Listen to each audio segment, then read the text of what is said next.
Here's the question. How do you make the impossible possible? Simple. Remove the I am, the ego.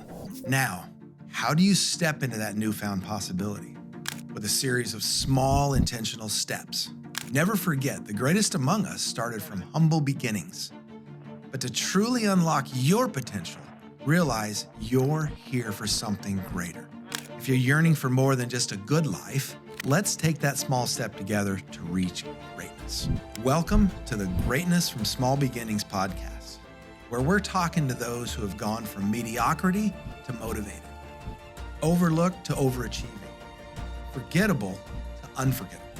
Are you ready? Let's go. I'm so glad to be sitting here with Stephanie and Anthony from, gotta look at your name, Anthony's Asphalt. Okay. Very clear, yes. So what does that mean? What does Anthony's Asphalt Yeah, mean? what do you do? So we're a full service pavement asset management company out of Michigan. Okay, Michigan. And I like to just tell people that we do curb to curb contracting, very little concrete. And we handle all services, and we don't sweep parking lots. So that I know that's one thing that some people add, Right. but that's right now outside of our repertoire. Okay, good. So welcome to the Greatness from Small Beginnings podcast. Okay. So that name says a lot, right? Mhm. Kind of resonates with me because I come from nothing, right? Not that my father and mother didn't leave me something like that, with good values and a good work ethic, Mhm. but I didn't have a dollar. I didn't have two nickels to rub together, as the phrase might go. But I came from nothing. And so I started this so that I could interview people that also came from, at very least, very little. Yes. Yeah. Meager beginnings, right? Eager beginnings, and what did that mean, right? So I would like an answer from both of you. We'll start with you, Anthony, Mhm. and then I'm sure that you'll have things to add. I Yeah, understand for sure. how this works, right? What does greatness mean for you? Yeah. Not the textbook definition, but when I say greatness from small beginnings, there's two big parts to that. Yeah. What does greatness mean to you?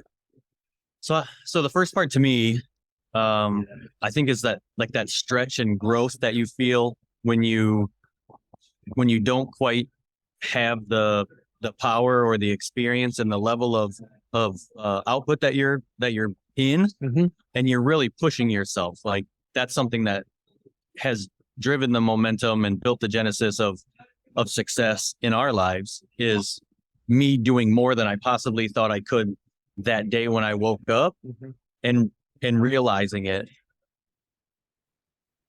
So I think that sums up, it's really pushing myself for new levels as much as possible. Does that make sense? Yeah. I think greatness lies within hard work too. That's been one of my favorite things on this journey after starting the business, is it's pushed me past what I thought my potential was physically, mentally, both personally and in business. So Yeah, I love those definitions because it actually is very personal. It's a Mm. personal journey. 100%. Yeah, and greatness defined by somebody out there. Okay, but it doesn't mean as much if it isn't part of your story, Mhm. Yeah. part of your heart story. Because like we talked about earlier, there's times in business where we cry when it's dark, Mhm. and it is dark. It all feels dark. Yeah. And there's tons of times when it's joy, like the feast and famine has been, I was in that for decades, Mhm. and finally came out of that. And it wasn't a dark time. There were a lot of great times there, but I wouldn't consider myself in greatness because there was this lack. And I Mhm. thought, I got to build my way out of this. I don't know how to do that. Yeah.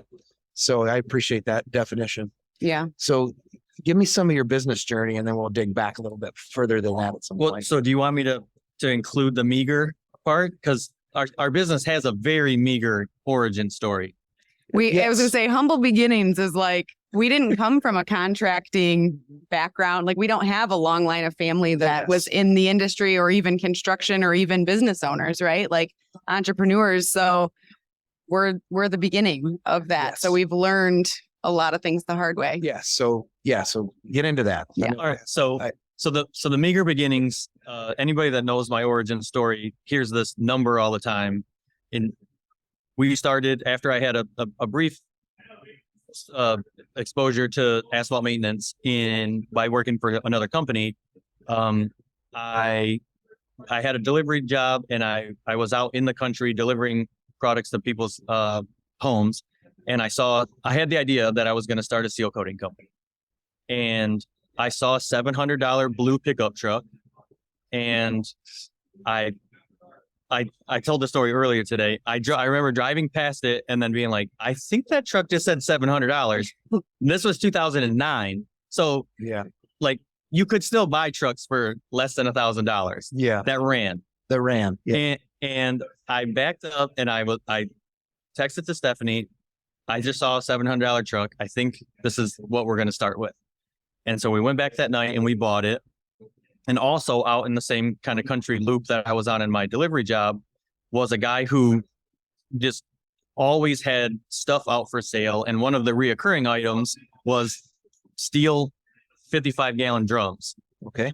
So I was like, if I get two of those, that's 100 gallons. Going. I do. I did the same thing. Right. Oh yeah. And so I ratchet strapped those to the back of there was a toolbox, and then there was two 55-gallon drums in the back of this short bed pickup truck. And I drove home. In the morning, was a Saturday morning. I drove and filled them up with sealer, and I drove back. I had already sold jobs and told those people I would be there that weekend to do their driveways. So I wrangle Stephanie up, and I'm like, get the crew. yeah, the whole crew, right? And we come down from our apartment, and she goes, I said, all right, this is what we're gonna do. And I explained it to her, Mm-hmm. and she looked at me because she was more progressive thinking than I was. And she said, how are we going to get the seal coat out of the 55-gallon drums and into the 5-gallon buckets? I said, we were going to carry these buckets up the driveway. Mm-hmm. We're going to pour them out on the driveway. We're going to seal coat it. And enter in Stephanie's inspirational thinking. To the dollar store we went. To the dollar store. And Yes. we bought some Kool-Aid pitchers. And so we Kool-Aid pitchered the sealer into the 5-gallon buckets and carried the buckets up the driveway. But we were smart enough. We bought the Kool-Aid pitcher that had an open bottom, so we could hang the Yes. pitcher on the Yeah. 55-gallon It's very drum. innovative. It at was that it was time. innovation at its finest. Keep some of the sealer out of the truck. Yeah. So some of it, not all Just of it, some. but some of it. Yes. Because I remember it gets really slippery. Yeah. Oh, yeah. Oh yeah. So you did driveways that first weekend, Yep. And 2009. yep. And we keep going. Then I decided that I could go bigger than that. So I'd saved up enough money seal coating driveways. I bought a $3,800 truck. I think it was like $3,750. Mhm. And it was a 3/4 ton. So I put a 275-gallon square tank in the back of it and did a long hose over top the tailgate, and you could fill buckets on the ground now, but it had 2 valves. So I figured that part out. And then That's still not an agitated tank though. no, I had 3 extensions Oh. on a paddle, and I had a cordless drill, Yeah. like 6 batteries. It was like a Black & Decker old orange drill, cordless, obviously. You could mix the tank enough that I felt like I was doing it correctly. And we then seal coated enough that our third truck to start our second season was a 1,500-gallon spray truck, but proper agitation, everything. It was a real dual diaphragm pump or setup. And we were, at that point, it was like a rocket ship for us, right? Like we could go no do more anything. delivery job after the first few months. No, I sold $45,000 in work in one day, went to a work meeting the next day and told the owner of the delivery company, I said, well, I set a record yesterday. And he was like, what's that? And I said, I sold $45,000 in work. And he said, oh my gosh, what are you going to do? And I said, I have to quit my job. So then I did. I left my position, and Stephanie had a job as an office administrator. And she said, do you think that I could quit my job too? So do you think that this could support us? Yeah. Right. I mean, we were only living in an apartment at that time, so and we didn't have high expenses. I said, let me just do some math real quick. Do you think you can help me get like 2 extra driveways a week? Yeah. And if you can, then we're going to outpace what your take home pay was. So I Mhm. think, and she was like, yeah, for sure. I can Yeah. do that. And we never looked back. No. So that was in 2009. By 2011, to start the season, you had more capacity. Yeah. 2010 was when so that was the spring of 2010. That was during the height of the decline of the market, and the housing market in Michigan was closing. So we were able to find a paving company that was going out of business. And I went back, I found out that there was an upset in a previous buyout for the owner. And I went back and I negotiated a deal, and it was a godsend. If I described it to you in numbers, no one would believe me, the amount of money that I made off of this portfolio of work that this gentleman gave to me, because he wanted all the driveways that he had sweat equity in to be Mhm. properly maintained for the future, because that was one of the promises he made to the homeowners and the Yeah. property owners. And he had such great rapport with that client base that a lot of times we would call through them and they would just sign right, because we were handling them well. What a gift. Yeah. It was, Yeah. it was, So, and that was our second season. So we bought that company's portfolio and some of his equipment. Yeah. And that's when we really took off. So Yeah. I have a similar story. In 2008, we bought out, not contacts, but we bought out a bunch of equipment from a guy, Seal Coater, going out of business. okay. We still have some of that equipment. Wow. yeah, you know, that's Not a awesome. lot of it. We don't. Yeah. We got rid of a lot of it. But yeah. We got a great deal. It Yeah. was a good year to get deals. Yeah. Yeah. He was that liquidating time period. things. Yeah. And That time period from 2008 to 2012, there was a lot of struggle for Yeah. sure. So you started, similar to my story. I started in 83 contracting and Mhm. 87 paving, but like in a recession, Mhm. yeah. right? Yeah. Well, that's not very smart. Right. Maybe it's the perfect I time was to going get to it. say, Maybe it's we were perfect really time. affected by it. So, we ended up getting a house and all the upgrades that happen when you start making more money. So then we really set a plan in motion, and we've kind of been evolving that ever since. Yes. So sometimes during recession periods, people they need to do something. So they do maintenance rather than, the full meal deal, whatever it would Yeah. be for them. Yeah.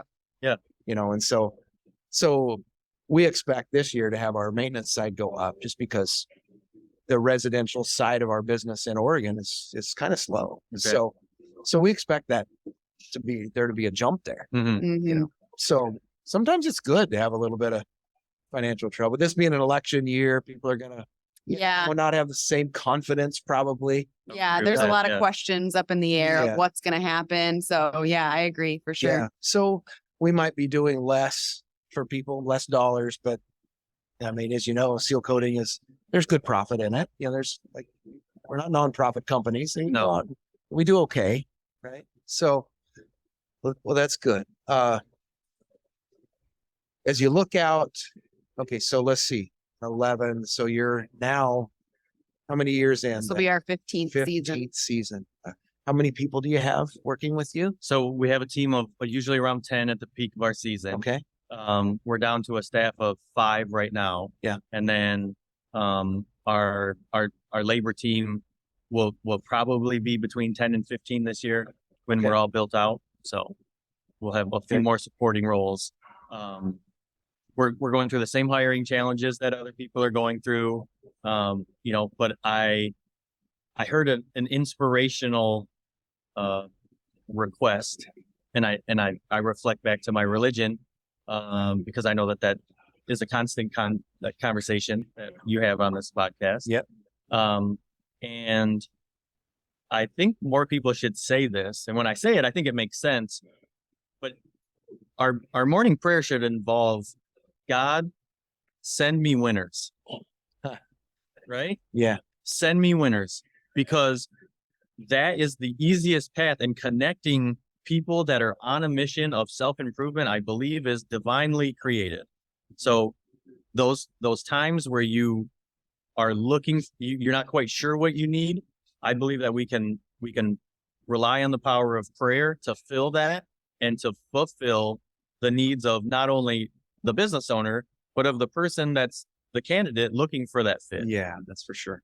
I like that. Yeah, send me winners. Yeah, God send me winners. And you're asking. I don't believe it's prideful. I don't believe it's targeted in any way or excluding any population. I think what it is it just says, send me people that this is going to be an efficient use of your time that you've given us. Right. Yeah. What we've discovered at K&L is that often they don't come in as winners. Send me the winners you want here. Yeah. Right. Yeah. Because in 2 years, 5 years, 8 years, they're going to see some major good things, changes, winning in their life, more wins than losses. Yeah, that's a great point. And sometimes we don't see it right away. Mm-hmm. We've had several that within the first year, we thought there is no way they're making it. And then all of a sudden they just stay long enough to start getting it. Mm-hmm. Yeah. And then it's like, oh, wow, look at that. They're buying in. They're really starting to see it and starting to grow. So that's good. But I like that. If we start out asking for winners, then, you hear what you listen for, you see what you look for, So true. And if we're looking for the people that we can help and that can help us, and we can be literally a team that moves forward in growth, I think it really matters. So I really like that. Yeah. And I wonder when you said that about the time period, it made me think that maybe some of those second chances that they get inside K&L, right? Mm-hmm. And that time to really sit and blossom is what gives them the opportunity to blossom, like to become that winner. So, by not being short-sighted on and being able to go walk through those failures with them and the times that maybe they didn't get it 100% right. Yeah. You end up with that bounty, right? Like it's sowing in a way. Building of the relationship. It is. And then when you've got some high achieving people around that are really bought into the culture and the mission and everything we do, then honestly, we don't have to worry about elimination because if they're not a fit, they're just not going to fit. And so they're just what we call self-eliminate. Yeah. We rarely have to fire people because they just don't stick long enough anyway if they don't fit. So yeah, I like that. So 15 years, what do you see 10 years from now? So 10 years from now starts to be in the phase where we want to be able to be. That's the beginning of our exit strategy. Okay. Is in 10 years. Our children will be out of the house and we'll be able to step into the transformation of finding who's the best fit to take on what we've created. So we've designed it to be we didn't have strategy in the beginning, right? Yeah. Nothing. We were Survival mode. 255-gallon drums in a truck, and we had no plan. We just knew we needed to sell jobs. Yeah, exactly. And then after we realized that we were people and process light, we also knew we were void of any strategy. Yeah. So once we put that into place, we had to really do some things to build up to a point where we could really get the track record and the time to make it a saleable business. Mm-hmm. Yeah. And that now, and then our son will be age of majority at that time in 10 years from now. So that's really where we find ourselves. And who knows, right? Mhm. You can, if you have a great business, you can sell it. If you have a great business, you can keep it. And, and in theory, run it from a distance. Yeah. That seems really hard to me. I'm still trying to figure out what that looks like, but you have options. Yeah. So, I think that one of the hardest hurdles as an entrepreneur or business owner is accepting that you're not good at everything. Right. And so the last couple of years, that has been a hard lesson for me to learn because I'm I'll just do it myself type of person. recovering from that, I guess. And so, but as we delegate and as we onboard people that are then, and someone said it on a call that we were on last week, he said, I was wearing 7 hats and I gave 1 hat to someone that I onboarded and they're handling that 1 hat better than I was because they don't have the 6 other hats. They're only focused on the 1 hat that I gave them. Yeah. And so once you start delegating and onboarding people and building this team, it becomes about more than just you. Like now this is bigger than us. Yeah. Right. Sure. So then your 10-year plan or your goals start to really shift. And like you said earlier, your dream has to fit everybody's dream under this sort of umbrella. And so that's what we're dealing with now is like processes and making sure that everybody's dream fits. So setting goals with our team, I think, will help even more so outline what the future holds. Yeah. So. Good. So in 10 years, you're roughly how old then? If you don't mind sharing. Woo, I'll be almost 50. I'll be 47 in 10 years. Yeah. And I'll be 51. Yeah. Okay. Turning 52. That's an amazing time in life. I do have some regrets, and that was one of them that I didn't plan well like that. I turned 60 this last year, and it didn't freak me out, but it has made me think legacy a lot more. It has made me look back and say, oh, I could have done things better from a strategy standpoint. And thankfully I didn't ever hate what I did, and that's good. You don't want to hate it, but do I love it? Am I passionate for the work? No, it's about the people, and I can do that anywhere. I can feed, I can build into people anywhere. So it doesn't have to be this company. It could be elsewhere.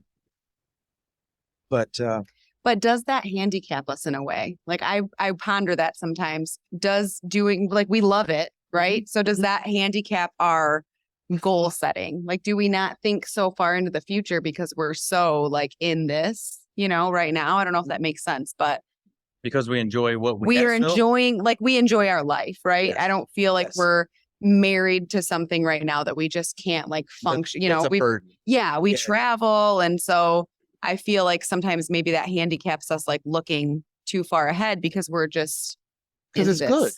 Yeah. Right? Yeah. Even though, we live in a growth mindset and we're always like learning and students of life and all of that. But I don't know. It's an interesting thought. Yeah. I have thought that, and that part of my 60-year-old thinking, honestly, is, well, what would I do if I could? Mm-hmm. And then how does that align with God and what he put me on this earth to do? And do those things line up? Well, they may be close, but then I need to think about, well, what does line up? Mm-hmm. Yeah. And so some ways it does handicap. I've been reading a book by David Green that is the CEO of, founder at least, of Hobby Lobby. Oh, okay.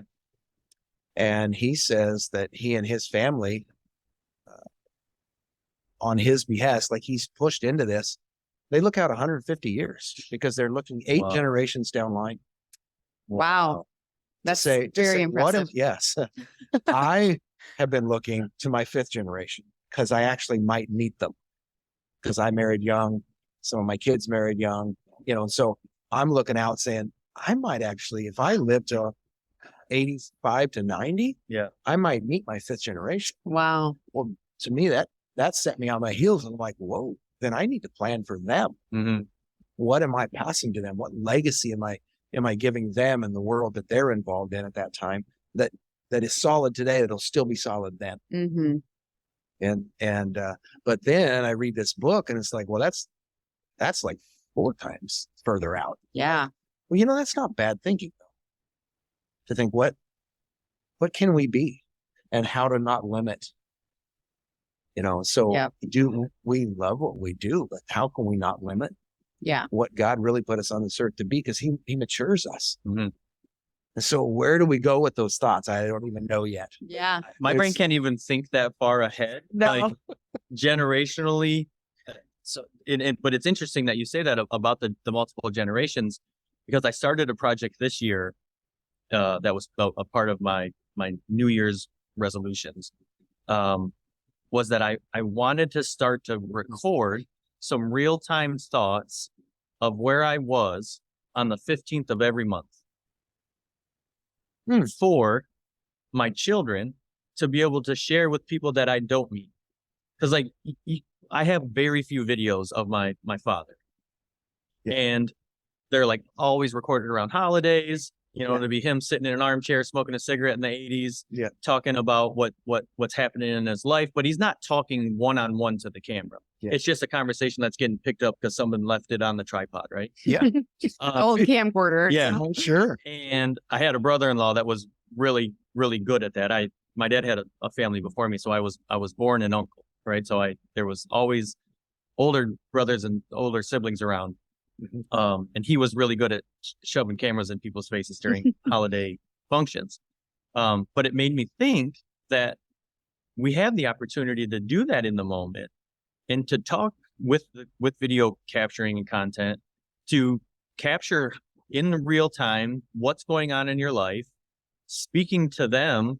And like in the one that I recorded on January 15th, I was like, a car drives by. We're on a mountaintop in Tennessee. A car drives by on the road, and I said, "Oh, sorry," and I even used the word automobile in the video. I'm like, "An automobile just passed," right? And you're like, "Where'd that come from?" And I was like, and then I thought, like, what do you guys even have around you right now? Yeah. What an interesting fantasy I don't even know. I can't even maybe conceptualize. What vehicles are around you, you know?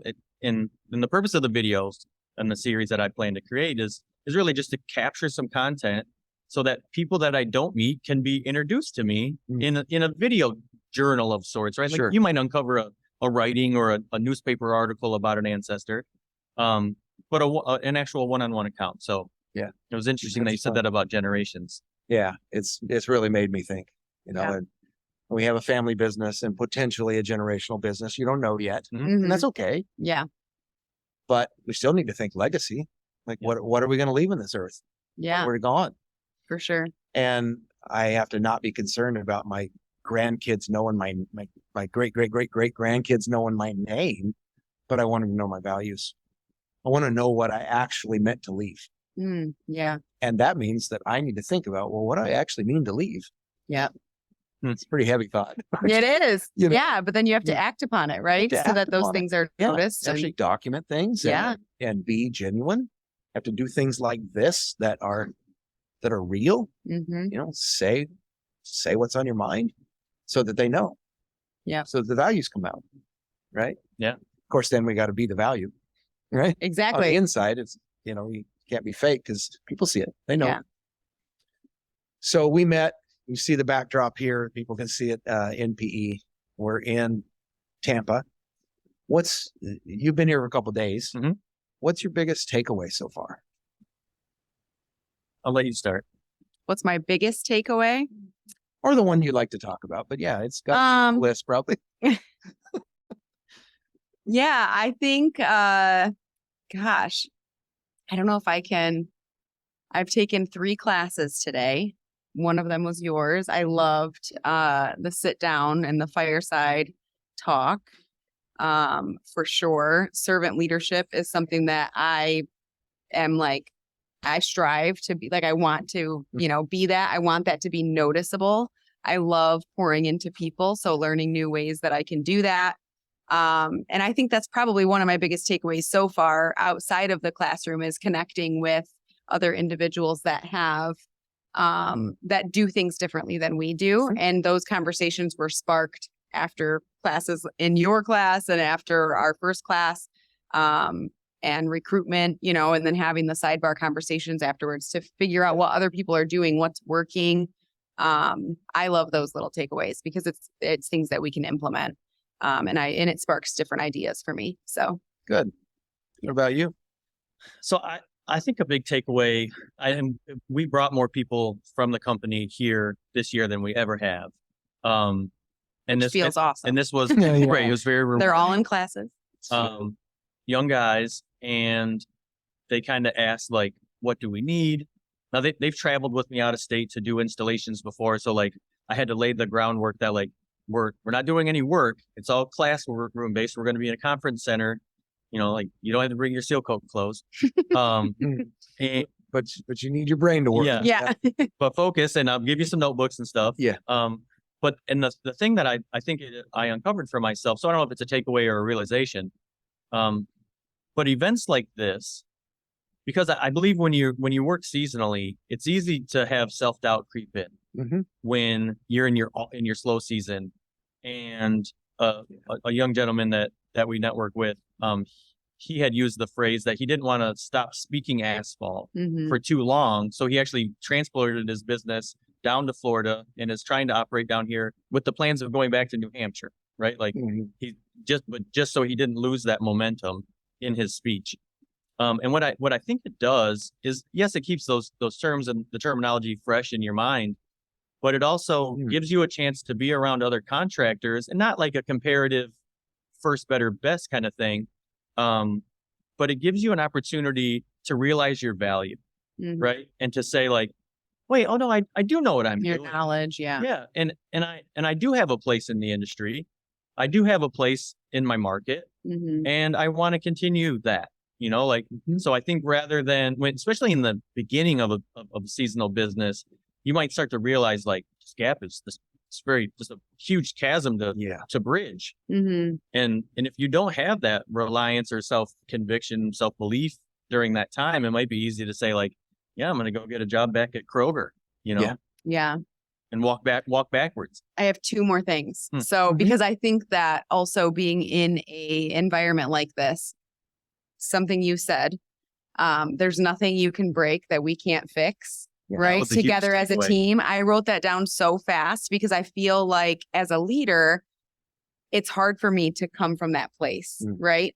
So, And to be authentic from and that to be place. authentic, It's like, right? dang it, they And proved so it. you said that, I'm like, that I need to implement that like right away. That's genius. I need to put that on my desk and like look at it every day because it's true, right? It's true. And then just also like learning the tools. We just came out of a recruitment class, and we were talking about speaking the language of the new employee. And she put a job description up on the screen that was so out of the box, like speaking a totally different language of these young kids, I can say now. It was a very unconventional It was a job, very but unconventional effective. way, I but believe it's effective. yeah. And so it's like those little things that you can take and then Wow. plug into your business for, just a little bit of success in that area it's invaluable. So I think there's so many different things that come at you at these that it's hard to like pinpoint one thing because Yeah, you're sure. just like, I'm on overload right now. But those, Yeah, I call it getting conferenced. yes. And Oh so my gosh. we take We're all there right now. Yeah, yeah. Right? Exactly. Yeah, it's actually a verb. We are conferenced at this point, yes. But then as you sit here and think about it, they all start to spill out. So yeah. Good. But lots of takeaways already for day one. So it's good. Good. That is good. And your team is doing good. And Fantastic. I Yeah. assume you'll catch up with them on their takeaways. Yeah. Yeah, We're gonna- that's we're gonna their, feed them dinner, yep, we're going to go to dinner. and then we're going to do a networking meeting. We told them that that was a their, circle. Yeah. Circle. that was their responsibility while they were here, is that they need to take notes and be like confident in sort of talking about it with everybody on the Good. team so that we're all, on board and they can kind of teach what they're learning. So Yeah. That's awesome. Yeah. Good. So to wrap up, I like to do this one thing that you need to imagine for a moment that you get to crawl through this mic and down through this cord, and you're walking down a walkway with somebody with ear pods in, or riding next to them in the car, and you got 30 seconds to a minute, and you're going to be gone. They've heard all of this, heard about greatness. They've heard your story, heard what you've learned. You got 30 seconds to a minute. You're going to disappear. What do you tell them? wow, that's heavy. Do you want to go? 100%. Okay. I've been spoken to. So what I would say is something that I heard recently in a church service. And if you don't think you're a leader, just realize that you're a leader. You're leading someone in your life. And if you live alone on a solitary island, you have to lead yourself. So this still applies. Leadership is creating a safe place for someone to climb up a ladder that you've built together. But creating that safe place still has words of correction, words of enthusiasm, and words of empowerment. So it's not this happy, rosy place that never has friction. And you spoke about friction. Mhm. But it is a place that together you create an environment for that enrichment, that empowerment, that encouragement. And if you're struggling with how to be a better leader, think about how you can build that safe place to do those things and still be able to provide correction. Because that's something that I believe I failed at in leadership, was being the nice guy. We talked about that, Yeah. right? Being too nice, being overly giving, not overly permissive, right? Yes.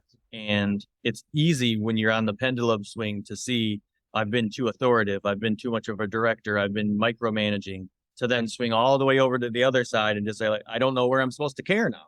Yeah. But creating that safe place, still giving some correction, and that enthusiasm. Stephanie's looking at me either like she's thrilled or like I stole the words out of her mouth. One of the two. I think that's a great place to That's wrap great. it. Yeah. That's awesome. Oh, you were happy. Yeah, no, Yeah, it's okay. great. Oh, It's that's great. good. It's good. That's good. But that's if you're struggling with leadership, I would say that's a really good place to start. It is. Okay, you're on. That was a great church service too. It was. He did steal a little bit of my words as he was saying that. So I'm on. Okay. So 30 seconds to tell someone, Crawl back through the mic. crawl through the mic. You're in their ears. You only Yeah. have them for a minute. You did more than a minute. You have 30 seconds. Well, he did repeat it though, so he could have. The edit, got the message. Yeah. They can. So I think I will edit that down a little. I'll go with the community vibe too. I feel like not being alone is really important. And so if I could speak into someone's earbuds while they're walking on the boardwalk, I would tell them that they're not alone. And to never feel like you're going through something that someone else hasn't or isn't going through. So to build a community around you of people that you feel safe talking with, and and to walk the boardwalk with others and not by yourself. I appreciate what you both said because it has intentional thoughts, heart, and action behind it. I also appreciate both of you as we wrap up that we didn't talk a ton about faith, although it was alluded to in that, in this last half hour or whatever it's been. But it's obvious. So good job. Thank you. I mean, that means a lot. You don't wear it in the way I say it, you don't wear it ugly. You wear it like it's supposed to be worn, like it's glory, like his glory. And we're just going to be real and people, and how can we help, because kind of that's what Jesus did, right? I mean, he was harsh at times, corrective, but he also was relatable. He hung out with the hurting, the community. Yeah. Right. Well, good. So we'll wrap up today with the one thing I like to say to the listeners. These two have helped you see, if you didn't see it before, a more clear pathway to greatness through some disciplines, through some things, through faith, other things that you've provided for us. So with that, can we do it together? Yes. Yeah, let's do it together. So with that, go be great. That was so good. That's my favorite part.